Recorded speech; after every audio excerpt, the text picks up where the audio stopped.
আসসালামু আলাইকুম। প্রিয় দর্শক, অন্য মঞ্চের আলোচনায় আপনাদের সকলকে আমন্ত্রণ জানাচ্ছি।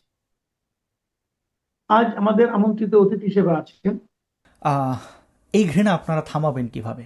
আপনাদের বিরুদ্ধে যে ঘৃণাটা এখন চলছে, কারণ আপনারা যা ঘৃণা করেছেন সেই ঘৃণার এগেনস্টে তেমন কিছু করেছে আওয়ামী লীগের নেতাকর্মী তা আমার মনে হয় না। তবে সুদে আসলে তো ফিরিয়ে দেবেই। ইউনুসের সুদে ফিরিয়ে দিলে ওই যে 40% সুদে কি করবেন? আপনারা তো গায়ের জোর দেখিয়েছিলেন, ভেবেছেন আওয়ামী লীগ নেই বাংলাদেশে। এই দেশের সর্ববৃহৎ দল কিন্তু আওয়ামী লীগ। আপনারা কতজনকে দেশ ছাড়া করেছেন? যারা চোর বাটপার বদমাইশ ওরা পালায়ে গেছে, টাকা পয়সা লুটপাট করে পালায়ে গেছে, ট্রু। এবং বিদেশে বসে বসে হামকে তুমকে করতেছে, হ্যাঁ এই না সেই।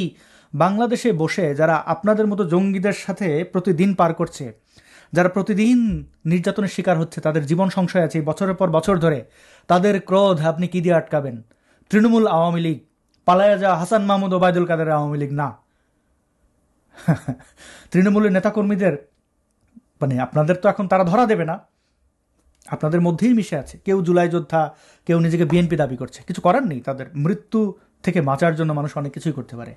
কিন্তু তারা যখন পাল্টা এখন তো মুখে করছে, আপনারা যা যা করেছেন সেগুলো যখন ফিরে দিতে যাবে তখন কিভাবে ঠেকাবেন?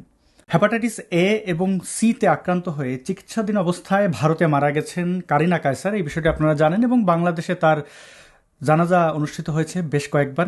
তার মধ্যে অন্যতম জায়গা জাতীয় শহীদ মিনার। যদিও আওয়ামী লীগের অনেক বর্ষিয়ান রাজনীতিবিদদের জানাজা এবং কবরস্থ আসলে সঠিক মর্যাদায় করা হয়নি, মুক্তিযুদ্ধের স্বীকৃতিও দেওয়া হয়নি। যাই হোক, কারিনা কায়সারের কবরটি যে হাদির পাশে শায়িত করার দাবি ওঠেনি, সেজন্য বোধহয় কাজী নজরুল ইসলাম বেঁচেই গেলেন। ওই জানাজার নামাজের সময় বা ওই আয়োজনে, সেটা শোকের হোক বা আনন্দের, সেই আয়োজনে কারিনা কায়সারের মা লোপা কায়সার একটি বক্তব্য দিয়েছেন। সেখানে তাঁরা স্বীকার করেছেন যে হ্যাঁ, আমরা জুলাই যোদ্ধা নই, জুলাইয়ের সাথে কোনো সম্পর্ক নেই এমনটাই বলেছেন। এবং গণভবনে তারা লুটপাট বা চুরি করেননি। শুনুন তার মুখ থেকে। আমরা জুলাই যোদ্ধা না, আমরা মানব যোদ্ধা। আমরা জুলাই যোদ্ধা। জুলাইতে যা হয়েছে সেগুলোর জন্য কিন্তু আপনারা সবাই প্রতিহত করেছেন, কারণ এই জিনিসটা ভালো লাগে না। আর আমাদের একটা ভিডিও আপলোড করা হয়েছে, সেটা আমরা কোনোদিনই গণভবনে যাই না। আমি, ওর বাবা, কেউ গণভবনে যাইনি। আমরা আমাদের বাসার মোড়ে, তুমি যদি কিছু নিয়ে আসতা তাহলে তো আমরাও দেখাতে পারতাম। আমার হাতে ছিল একটা শ্রীলেদার্সের ব্যাগ। আমি বলছি এই যে আমার একটা ব্যাগ, আরেকটা চিরুনি নিয়ে বলছে এই যে একটা চিরুনি, কে যেটা আপলোড করে দিছে এখন সবাই খালি দেখে যাবে। এই চিরুনি বের হয়েছে, উনি হোটেলে ছিলেন মনে হয়, আমার ড্রয়ারে, আমি ওনার বেড সাইড টেবিলে ড্রয়ারে চিরুনিটা পাইছি, আর এই আলমারিটা খুলে এটা পাইছি, আর ওনার সার্ভেন্ট কোয়ার্টারে আমি এটা পাইছি, সার্ভেন্ট কোয়ার্টারে আমি এটা পাইছি। পাবো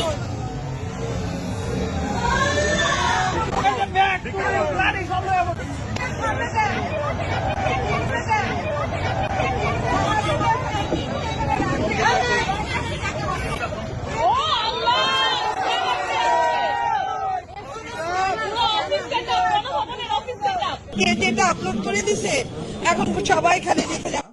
কারিনা কায়সারের বাবা কায়সার হামিদও দাবি করেছেন যে না, তাঁর মেয়ে চুরি করেননি, এটি আসলে কেউ রেকর্ড করে আপলোড করে দিয়েছে। তারা সেখানে আসলে দেখতে গেছিলেন, রাস্তায় হাঁটাহাঁটি করছিলেন এবং কেউ না কেউ এটা আপলোড করে ফেলেছে, এটি নাটক ছিল। একই কথা কিন্তু কারিনা কায়সার মারা যাওয়ার আগে ভিডিওতে বলে গেছে, সেটিই শুনুন। জাস্ট আশেপাশের মানুষজন এক একজন এক একটা আইটেম নিয়ে সেলিব্রেট করতে করতে উত্তরার দিকে যাচ্ছিল।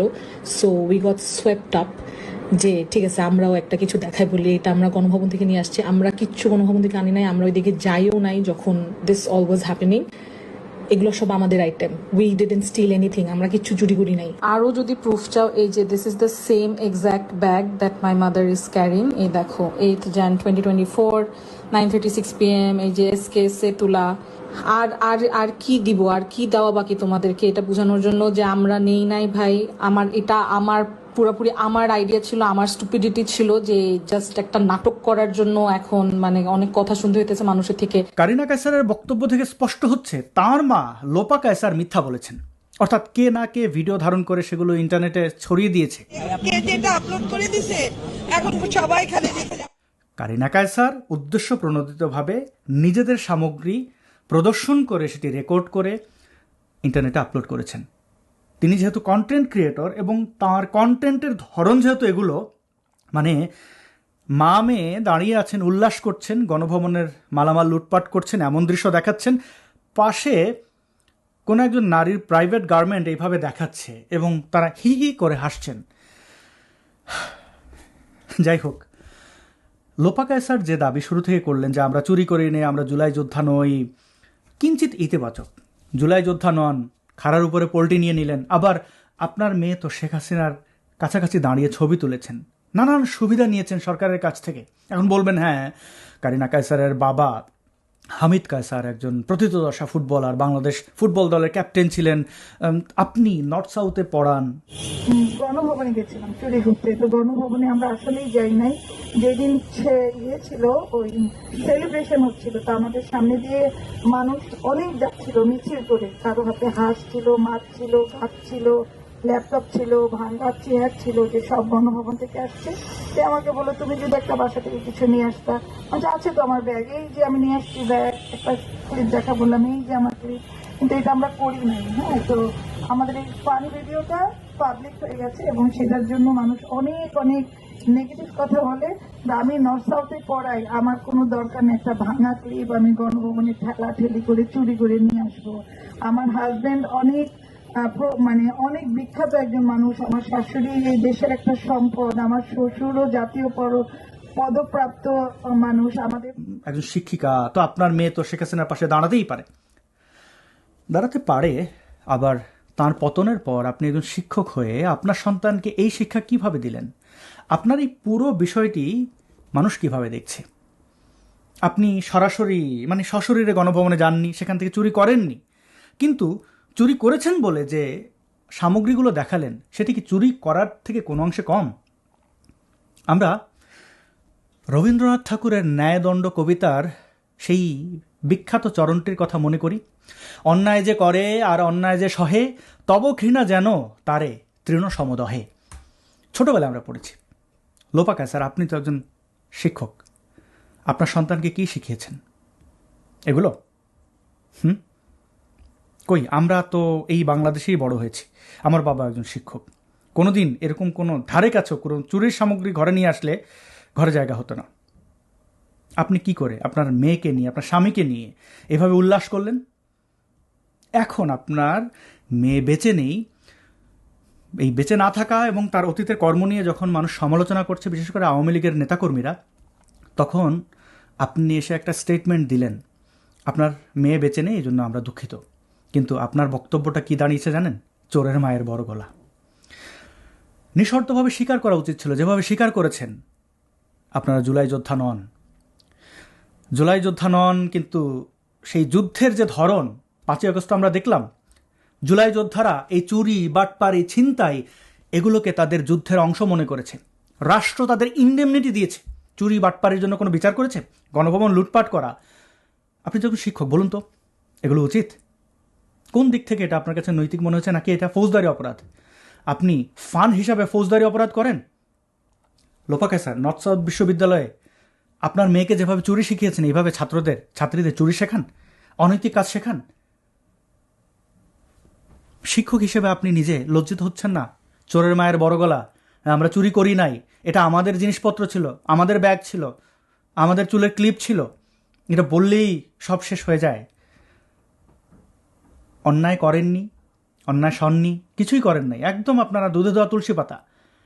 শেখ হাসিনার প্রাইভেট গার্মেন্ট প্রদর্শন করা, তার আসবাবপত্র লুটপাট করা, এগুলোতে যদি ক্ষুব্ধ হয়ে আওয়ামী লীগের নেতাকর্মীরা আপনাদের অ্যাটাক করে থাকে, সেটা দোষ। আপনি করতে পারবেন, এইভাবে প্রদর্শন করতে পারবেন, এর চেয়ে মানে একজন শিক্ষকের কাছ থেকে এটা আরও বড় অপরাধ। আপনি যদি শিক্ষক না হতেন, অন্য কোনো পেশা, সম্মান যে পেশাগুলোকে আমরা করি সেই সব জায়গায় না হতেন, আপনারা যদি বলবো না বিলো এভারেজ কোনো পরিবার হতেন, তাহলে না হয় মেনে নিতাম যে আবেগের বশে করে ফেলেছেন। আপনারা বাংলাদেশের একটি পরিচিত পরিবার এবং শেখ হাসিনার কাছ থেকে সুবিধাভোগী। কিভাবে এটা করলেন? আবার এখন এসে অস্বীকার করছেন আপনারা জুলাই যোদ্ধা নন। এই যে চুরি, ছিনতাই, এগুলো তো জুলাই যুদ্ধের অংশ। এখন বুঝে গেছেন জুলাই যুদ্ধ ভুল ছিল, ভয় হচ্ছে না? এভাবে পল্টি নিয়েন না, মানুষ হাসে। আমরা সবাই দুঃখিত আপনার মেয়েটি বেঁচে নেই, রাষ্ট্র কর্তৃক আপনার মেয়ে হত্যার শিকার হয়েছে। হেপাটাইটিস এ কেন, পানিবাহিত রোগে কেন আপনার মেয়ে মারা যাবে? বাংলাদেশে কেন এর চিকিৎসা ব্যবস্থা নেই? ইউনুস না 2 বছর ছিল আন্তর্জাতিক খেলোয়াড়, এখন আর অন করছেন না। আচ্ছা, চুরি বাটপারি লুটপাটের সময় তো ঠিকই সেলিব্রেট করেছেন। আপনাদের মতো ব্যক্তিরা যখন সেলিব্রেট করে তখন এই ধরনের আওয়ামী লীগের নেতাকর্মীদের বাড়িঘর ভাঙচুর, চুরি, ছিনতাই, তাদের হত্যা, ধর্ষণ সব বৈধ হয়ে যায়। আপনি রাষ্ট্র দ্বারা ভিকটিম, আপনার কন্যা হারিয়েছেন, এখন এসে আপনার মনে পড়েছে না আমরা জুলাই যোদ্ধা নই। চুরি যে করেছেন বা প্রদর্শন করেছেন এই জন্য নিঃশর্তভাবে ক্ষমা চাইবেন যে আমরা এটি না বুঝে করেছি, ঘৃণার সাথে নিজেকে যুক্ত করেছিলাম। শিক্ষক হিসেবে, এই দেশের নাগরিক হিসেবে আইনের প্রতি শ্রদ্ধাশীল হইনি, এটি আমাদের অপরাধ হয়েছে। স্বীকার করলে নিঃশর্তভাবে স্বীকার করুন, অথবা বলেন জুলাই যোদ্ধা, এগুলো আমাদের part of activism, part of war বলেন। না ঘাটকা না ঘাটকা, এটা তো হবে না। আবার সিম্পেথি দেখাতে এসে যে বক্তব্য দিচ্ছেন সেটা হয়ে যাচ্ছে চোরের মায়ের বড় গলা। লোপা কায়সারের মতো কায়সার হামিদ অর্থাৎ কারিনার বাবা, তিনিও এটি স্বীকার করেছেন যে হ্যাঁ আমরা এটি রেকর্ড করা হয়েছিল, কিন্তু এগুলো বুঝে করিনি, আমার মেয়েকে সবাই ক্ষমা করে দিও। যারা আমার মেয়ের মৃত্যুতে আলহামদুলিল্লাহ সুবহানাল্লাহ বলেছে তাদের আমি অনুরোধ করবো এটা না করার জন্য, আপনারা তো একদিন মারা যাবেন। মনে নেই এই দেশে 5ই আগস্ট আগে বা পরে কিভাবে মুক্তিযোদ্ধাদের অপমান করা হয়েছে? সেই বর্ষিয়া নেতা বাদল, চট্টগ্রামের কিংবদন্তি রাজনীতিবিদ, তার কবরে আগুন লাগিয়ে দেওয়া হয়েছে। এগুলো সারা বাংলাদেশে মুক্তিযুদ্ধের স্মৃতিচিহ্ন ধ্বংস করা হয়েছে। কায়সার হামিদ, আপনি যে পতাকাটা বুকে ধারণ করতেন, বাংলাদেশকে রিপ্রেজেন্ট করতেন, বাংলাদেশ দলের ক্যাপ্টেন ছিলেন, প্রশংসা রাখেন এমনই ডিফেন্ডার ফুটবলে, আপনার তখন মনে হয়নি এই পতাকা পেয়েছি আমরা মুক্তিযুদ্ধের মাধ্যমে? যে জামাত শিবির মানুষকে উঠতে বসতে হেয় প্রতিপন্ন করেছে, মৃত্যুতে আলহামদুলিল্লাহ সুবহানাল্লাহ, নমরুদ মারা গেছে, কাফের মারা গেছে, এই যে ঘৃণা ছড়িয়েছে, আপনার সন্তানের ব্যাপারে যখন আওয়ামী লীগের লোকজন একই কাজ করছে, কাজটা ঠিক না কিন্তু যখন করছে সেটি কেন করছে? আর দুনিয়ায় মানুষ মারা যায় না, আপনাদের বেলায় কেন? এটা কিন্তু বড় একটা ইঙ্গিত। অন্যান্য জুলাই জঙ্গিরা যদি এটা থেকে কিছু শেখে তাহলে তাদের লাভ হবে। যে মব ভায়োলেন্স সারা বাংলাদেশে হয়েছে, যেভাবে সাধারণ মানুষকে বিষিয়ে তুলেছে এই জুলাই জঙ্গিরা, একটু ক্ষমতার পরিবর্তন হতে দেন না, সবার বিচার হবে এবং ফৌজদারি অপরাধের তো বিচার হবে। কিন্তু আপনারা যেটাকে গর্ব করেছিলেন, চুরি, উল্লাস, চুরির মাল প্রদর্শন, সেগুলো অল্প দিনেই ঘৃণায় পরিণত হয়েছে। যে সকল শিল্পীরা মাঠে নেমেছিলেন শেখ হাসিনার বিরুদ্ধে আন্দোলন করতে, আমি তাদেরকে ধন্যবাদ দিই, গণতান্ত্রিক অধিকার। কিন্তু আপনারা হিপোক্রিট কেন, এখন কেন চুপ? আমি অনেক প্রথিতযশা শিল্পীদের নাম উল্লেখ করতে পারবো, মোশাররফ করিম, বাঁধন থেকে শুরু করে। আপনারা দেখেন না অতীতে আপনারা ইন্ডাস্ট্রিতে যে কাজ পেয়েছেন, যেভাবে আপনাদের স্বকীয়তা ধরে রাখতে পেরেছিলেন, এখন আপনাদের অবস্থা কি? জেমস সহ অন্যান্য কিংবদন্তি সঙ্গীত শিল্পীদের কনসার্ট বন্ধ হয়েছে এই বাংলাদেশে, এই মব ইউনুসের আমলে। অনেকেই দেশ ত্যাগ করেছেন। এই মৃত্যু উপত্যকা আমার দেশ নয় বলা শিক্ষক, তিনি কিন্তু দেশ ছেড়েছেন। ভুল কিছু বলছি? এখন এই মুহূর্তে বাংলাদেশের অবস্থা কি? এখন নামমাত্র যদি একটি সরকার আছে, জামাত শিবির সরকারের চেয়ে একটু বেটার, কিন্তু তারা কি টিকে থাকবে? আমার তো মনে হয় না। আওয়ামী লীগকে 75-এও মানে বঙ্গবন্ধুকে সপরিবারে এত নৃশংসভাবে হত্যা করে থামানো যায়নি। আওয়ামী লীগ ফিরে এসেছিল, আবার আসবে। কিন্তু আপনাদের আমলনামা, এগুলো ঢাকবেন কিভাবে? ওই যে সেই শিক্ষিকা, অভিশাপ আসমান কাঁপে, মানে একজন শিক্ষিকা অভিশাপ আসমান কাঁপে, একটা শব্দ ঠিক মতো বলতে পারেন না, কাঁপাকাঁপি, মানে ওই অর্থে বলছে না তো। তার আর কোনোদিন আসমান কাঁপা শুনিনি। হামে 500-র বেশি, আনঅফিসিয়াল তো কয়েক হাজার শিশু মারা যাচ্ছে। মব ভায়োলেন্সে কোথাও এই শিক্ষিকাকে দেখা যায়নি। এখন তিনি এসেছেন কারিনা কায়সারের মৃত্যুতে। আপনাদের সবার আমলনামা কিন্তু ইন্টারনেটে রয়েছে। ইন্টারনেট, কোনো কিছু ডিলিট হয় না, একবার আপলোড করেছেন তো রয়ে গেল। কিভাবে সামলাবেন? ভবিষ্যৎ কি? যেই ঘৃণার চাষাবাদ আপনারা করেছেন, সেই ঘৃণা আপনাদের কুঁড়ে করে খাবে। দোষ দেবেন আওয়ামী লীগকে, হ্যাঁ সকল দায়িত্ব আওয়ামী লীগের। আপনারা তাদের পেটাবেন, মারবেন, তাড়ায় দেবেন, নিজে নিজে বিচার করবেন, আর বলবেন এরা খুনি, এরা এই করেছে। অভিযোগও আপনার, মামলা আপনি করছেন, মারছেনও আপনি, আইনও আপনি হাতে তুলে নিচ্ছেন। এরপর তারা যখন আপনাদের এই ঘৃণার চাষাবাদকে লালন করে নিচ্ছে আওয়ামী লীগ। এই ধরনের কেউ কারোর মৃত্যুতে উল্লাস করুক, নারী বিদ্বেষী কাজ করুক, এটা আমি কখনোই চাই না। এবং তাদের এই কাজ তাদের ক্রেডিবিলিটি নষ্ট করবে, এটাও আমি জানি। তারা যদি জুলাই জঙ্গি, জামাতি জঙ্গিদের সাথে কাঁধে কাঁধ মিলিয়ে বঙ্গবন্ধুর আদর্শকে ওইভাবে রাজাকার সাইদিয়ার গোলাম আজমের আদর্শে নিয়ে যেতে চায়, জিয়াউর রহমানের আদর্শে নিয়ে যেতে চায়, আমি আর কিছু বলবো না। তবে এই ঘৃণা আপনারা থামাবেন কিভাবে? আপনাদের বিরুদ্ধে যে ঘৃণাটা এখন চলছে, কারণ আপনারা যা ঘৃণা করেছেন সেই ঘৃণার এগেনস্টে তেমন কিছু করেছে আওয়ামী লীগের নেতাকর্মী তা আমার মনে হয় না। তবে সুদে আসলে তো ফিরিয়ে দেবেই। ইউনুসের সুদে ফিরিয়ে দিলে ওই যে 40% সুদে কি করবেন? আপনারা তো গায়ের জোর দেখিয়েছিলেন, ভেবেছেন আওয়ামী লীগ নেই বাংলাদেশে। এই দেশের সর্ববৃহৎ দল কিন্তু আওয়ামী লীগ। আপনারা কতজনকে দেশ ছাড়া করেছেন? যারা চোর বাটপার বদমাইশ ওরা পালায়ে গেছে, টাকা পয়সা লুটপাট করে পালায়ে গেছে, ট্রু। এবং বিদেশে বসে বসে হামকে তুমকে করতেছে, হ্যাঁ এই না সেই। বাংলাদেশে বসে যারা আপনাদের মতো জঙ্গিদের সাথে প্রতিদিন পার করছে, যারা প্রতিদিন নির্যাতনের শিকার হচ্ছে, তাদের জীবন সংশয় আছে বছরের পর বছর ধরে, তাদের ক্রোধ আপনি কি দিয়ে আটকাবেন? তৃণমূল আওয়ামী লীগ, পালায়া যা হাসান মাহমুদ ওবায়দুল কাদের আওয়ামী লীগ না।